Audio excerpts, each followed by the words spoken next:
बनारस की सुबह हमेशा गंगा की लहरों से जन्म लेती थी, लेकिन उस दिन हवा में कुछ असामान्य था। घाटों पर जलते दीपक, मंदिरों की घंटियां और पुरानी हवेलियों की परछाइयां सब जैसे किसी अनकहे रहस्य की प्रतीक्षा कर रहे हों। उन्हीं हवेलियों में से एक थी चंद्रकोठी, एक जर्जर लेकिन भयावह इमारत, जिसके बारे में कहा जाता था कि वहां आज भी अतीत सांस लेता है। इसी हवेली में रहती थी वो लड़की जिसे शहर सिर्फ एक पहचान से जानता था, ठग की बेटी। उसका नाम था अन्वेषा, पर नाम से ज्यादा उसकी पहचान उसके पिता से जुड़ी थी, रघुवीर नाथ, जिसे लोग कभी महाठग कहा करते थे। वो ठग जो खंजर या जहर से नहीं बल्कि शब्दों, वादों और इंसानी लालच से खेलता था। ठग का अंत, बेटी की शुरुआत।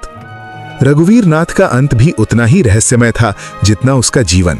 एक रात पूर्णिमा के चांद के नीचे वो गंगा में स्नान करने गया और फिर कभी नहीं लौटा। न कोई लाश मिली, न कोई गवाह, बस उसकी चप्पलें घाट की सीढ़ियों पर पड़ी मिली। उस समय अन्वेषा मात्र 11 वर्ष की थी। उसने अपनी मां को बहुत पहले खो दिया था और अब पिता भी चला गया। शहर ने राहत की सांस ली, मानो कोई अभिशाप खत्म हो गया हो, लेकिन किसी को यह एहसास नहीं था कि असली कहानी अब शुरू हो रही थी। चंद्रकोठी का डर। पिता की गुमशुदगी के बाद अन्वेषा हवेली में अकेली रह गई। दूर के रिश्तेदारों ने उसे लेने की कोशिश की, लेकिन हर बार कोई न कोई अजीब घटना हो जाती। कभी सीढ़ियों से गिरना, कभी अचानक बीमार पड़ जाना। धीरे धीरे सब ने हार मान ली। हवेली के बारे में अफवाहें फैलने लगी। कहा जाता था कि वहां दीवारें सुनती हैं और आईने बोलते हैं। अन्वेषा इन बातों से नहीं डरती थी। वो रातों को पिता की पुरानी किताबें पढ़ती, जिनमें कोई ठगी के तरीके नहीं बल्कि मनुष्य के मन का गहरा अध्ययन था। आईने वाला कमरा। 16वें जन्मदिन की रात अन्वेषा ने पहली बार हवेली के सबसे बंद हिस्से का दरवाजा खोला। वो कमरा वर्षों से सील था। अंदर केवल एक बड़ा आईना था, काला, धुंधला और ठंडा। जैसे ही अन्वेषा ने उसमें देखा, उसे अपना चेहरा नहीं दिखा। उसने देखा अपने डर, अपने सवाल और अपनी सबसे छुपी इच्छा को। दीवार पर खुदा एक वाक्य था, जो स्वयं को पहचान ले वही दूसरों को देख सकता है। कुछ समय बाद शहर में एक नया व्यापारी आया, सेठ भवानी लाल। वो गरीबों की जमीनें हड़पने और मंदिरों की संपत्ति पर कब्जा करने के लिए कुख्यात था। उसकी नजर चंद्रकोठी पर पड़ी। अन्वेषा ने उससे कहा, यह हवेली नहीं, ये परीक्षा है। सेठ हंसा। वही उसकी सबसे बड़ी भूल थी। अन्वेषा ने उसे आईने वाले कमरे में ले जाकर बस एक काम किया, उसे खुद से मिला दिया। कुछ ही दिनों में सेठ का मानसिक संतुलन बिगड़ गया। उसने अपने अपराध खुद कबूल कर लिए और जेल चला गया। ठग की बेटी की चर्चा। अब शहर में एक नई दहशत थी। लोग कहते थे ठग मर गया, लेकिन उसकी आत्मा बेटी में बस गई है। कोई उसे देवी मानने लगा, कोई चुड़ैल। अन्वेषा इन सब से दूर रहती थी। वो किसी का धन नहीं लेती थी, किसी को लूटती नहीं थी। वो सिर्फ सच सामने लाती थी। अंग्रेजी हुकूमत की दखल। ब्रिटिश सरकार को जब खबर मिली तो एक अफसर बनारस भेजा गया, कैप्टन हेनरी विल्सन। उसका उद्देश्य था चंद्रकोठी का रहस्य जानना। विल्सन को विश्वास था कि यह सब धोखा है, ठगी का नया रूप। लेकिन जब उसने आईने में देखा तो उसके चेहरे का रंग उड़ गया। उसने भारत में किए अपने अत्याचार, निर्दोषों की हत्याएं और झूठी रिपोर्टें देखीं। वो रातों रात टूट गया। कुछ ही दिनों में उसे इंग्लैंड वापस भेज दिया गया, मानसिक रूप से अयोग्य घोषित करके। पिता का रहस्य। एक रात अन्वेषा को सपने में अपने पिता दिखाई दिए। उन्होंने कहा, मैं ठग था क्योंकि दुनिया झूठ पर चलती है, लेकिन तुम मेरी सजा हो और मेरा समाधान भी। सुबह उठकर अन्वेषा को तहखाने में एक पुरानी डायरी मिली।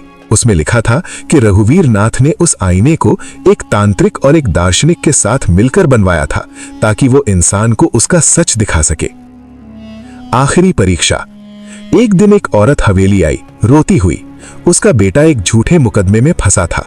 अन्वेषा ने पहली बार आईने का उपयोग किसी की मदद के लिए किया। सच्चाई सामने आई, दोषी पकड़े गए और निर्दोष छूट गया। उस दिन अन्वेषा को एहसास हुआ, ये शक्ति अभिशाप नहीं, जिम्मेदारी है। अंत या आरंभ। आज भी चंद्रकोठी खड़ी है। अन्वेषा वहीं रहती है। न वो ठग है, न साधारण इंसान। लोग आज भी पूछते हैं, क्या वो ठग की बेटी है? उत्तर गंगा की लहरों में गूंजता है। वो ठग की बेटी नहीं, सच की रखवाली है। गंगा की कसम। उस रात अन्वेषा गंगा घाट पर अकेली बैठी थी। चांद बादलों के पीछे छुपा था और पानी में अजीब सी हलचल थी। उसने पहली बार गंगा से बात की। अगर ये शक्ति मुझे मिली है तो इसकी कीमत भी मुझे ही चुकानी होगी, उसने धीमे स्वर में कहा। उसी क्षण उसे लगा जैसे पानी की लहरों ने उत्तर दिया हो।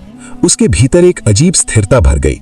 अब वो सिर्फ सच्चाई दिखाने वाली नहीं बल्कि उसे संभालने वाली भी थी। शहर का विद्रोह। सच हमेशा सबको पसंद नहीं आता। जिन लोगों के झूठ उजागर हुए थे उनके रिश्तेदार, साझेदार और समर्थक एकजुट होने लगे। अफवाह फैलाई गई कि अन्वेषा काला जादू करती है। एक रात भीड़ चंद्रकोठी के बाहर जमा हो गई। मशालें जली, पत्थर चले। अन्वेषा बाहर आई। उसके हाथ खाली थे, चेहरे पर डर नहीं। अगर मैं झूठी हूं तो मुझे जलाओ, लेकिन अगर तुम झूठे हो तो आईने में देखने की हिम्मत करो। भीड़ सन्न रह गई, कोई आगे नहीं बढ़ा। आईने का टूटना। उसी रात हवेली में जोरदार धमाका हुआ। आईने में दरार पड़ गई। अन्वेषा समझ गई कि यह शक्ति हमेशा नहीं रहेगी। उसे पिता की बात याद आई, हर सच का एक समय होता है। उसने आखिरी बार आईने का उपयोग किया। पूरे शहर के सबसे बड़े षड्यंत्र का पर्दाफाश हुआ। जमींदारों, व्यापारियों और कुछ धार्मिक मुखौटों का गठजोड़। अगली सुबह आईना पूरी तरह टूट चुका था। बिना आईने की अन्वेषा। अब अन्वेषा के पास कोई रहस्यमयी साधन नहीं था, लेकिन कुछ बदल चुका था। वो लोगों की आंखों में सीधे देखकर सच पहचानने लगी थी। उसने हवेली को एक साधारण आश्रय बना दिया उन लोगों के लिए जिन्हें झूठ ने तोड़ा था। लोगों को समझ आने लगा कि असली डर आईना नहीं था बल्कि उनका अपना सच था। अंतिम दर्शन। बरसों बाद एक साधु के रूप में एक व्यक्ति हवेली आया। अन्वेषा ने उसे देखते ही पहचान लिया। पिता, अब मुझे जाने दो, उन्होंने कहा। मेरी ठड़ी यहीं खत्म होनी चाहिए। अन्वेषा ने चरण स्पर्श किया। इस बार कोई रहस्य नहीं बचा था। अगली सुबह साधु गंगा में समा गया, कोई निशान नहीं छोड़ा। कथा का उत्तर। आज भी बनारस में बच्चे डराने के लिए नहीं, समझाने के लिए ये कहानी सुनते हैं कि ठगी तलवार से नहीं होती, कि सबसे बड़ा जादू सच है और कि ठग की बेटी दरअसल उस दुनिया की रखवाली करती है जहां झूठ सबसे बड़ा अपराध है।